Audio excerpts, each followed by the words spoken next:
Hi everyone, it's Dinara here. Welcome back to my channel. Don't forget to like and subscribe.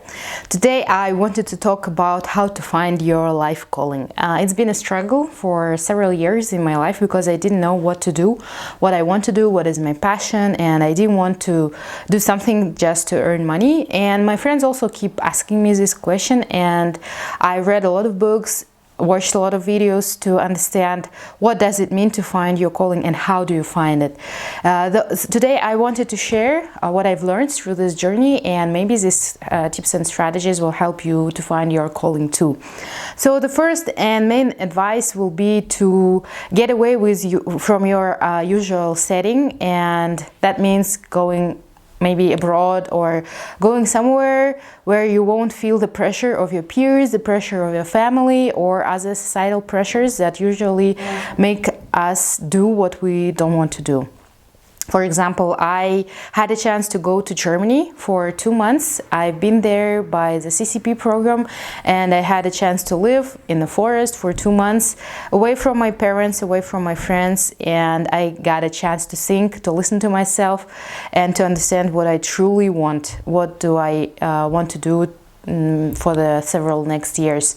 I think if I stayed in Kazakhstan and thought about this question, I would just see my friends doing their work, and I would feel, in comparison with them, I would feel less and less worthy. And also my parents and relatives would ask me, like, what are you going to do next? What's your plan? Are you sending your resumes? So I avoided this, and I think it really helped to find what I really want, and it did. I'll talk more about it later.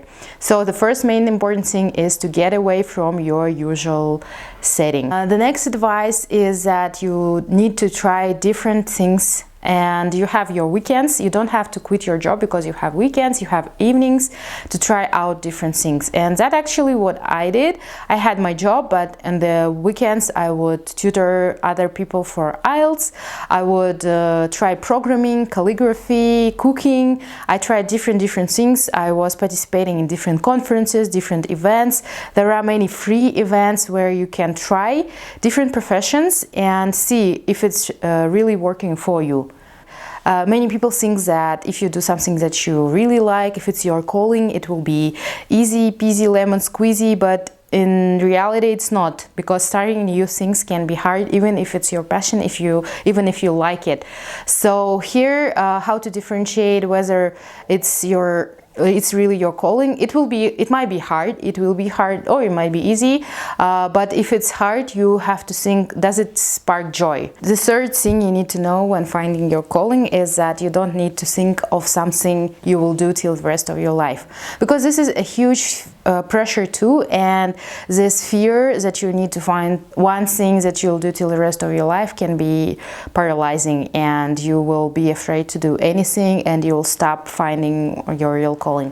So it might be helpful to think of maybe 5 or 10 years. Find something that you will do for the 5 till 10 years, and something that sparks joy in you.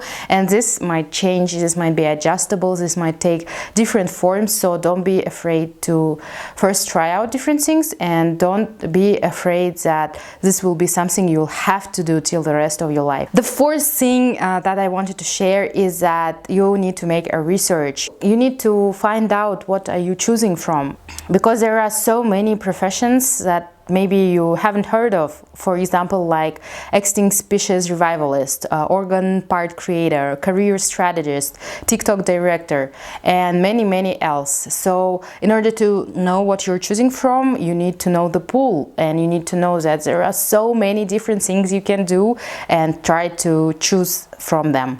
Don't think that it should be something completely different from what you're doing now, because people think like, oh, I hate my job, I'm stuck in it, I want to do something completely different. For example, people who work in the offices, they think, oh, I want to open a coffee shop, or I want to do something super creative.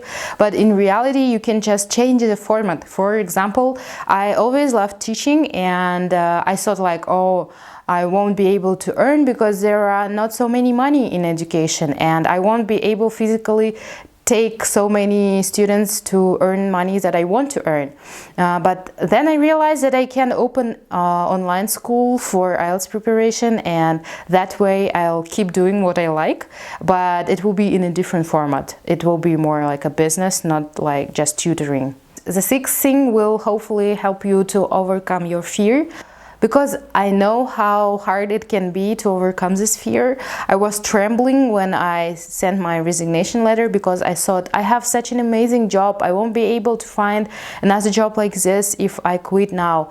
But then I realized that I have qualifications and I have skills, and if my business won't work out, I can just go back and find another job, because I see so many open positions that I am capable of doing. So don't be afraid of that. And another thing that helped me to overcome my fear is the realization that my life is not a draft. I don't want to regret when I'm old and looking back that I did something that I didn't want to do. I forced myself to go to work that I don't love, and that helped a lot. The last, it's more of an exercise and advice you can do. You can think of any material object that is associated with your passion. Whatever material object comes first, it's somehow related to your calling. So take your time, think of it, and maybe you will not decipher this thing first. Maybe you will not be able to understand what it means first, but after some time you'll get it. For example, when I did this exercise, I imagined a pen, and I had to think for several weeks what does it mean. But then I realized that my real calling is writing, and I've been writing all my life. I wrote articles for online portals. I've been journaling since I was like 10 years old. I love writing posts, and it's something that I cannot live without, because many people say like, your calling is something that you will do for free and something that you will do even if you are not paid, and something that you can't live without. And I thought like, I don't have such things that I cannot live without. I just can spend all my days laying on the sofa and doing nothing, watching TV series. I don't have a calling. But it's not true. Like, now I realize that whenever I want to write something, I just can't stop. It's itching in my hands. It can't go off my head until I sit down and write whatever I think is important. Until the moment I put it on paper or type it on my laptop, I am super irritated, and I realize that I cannot live without writing posts or articles. So I hope this will be helpful in finding your calling. I will leave down the links that helped me in my journey too. And I wish you all good luck with finding your calling.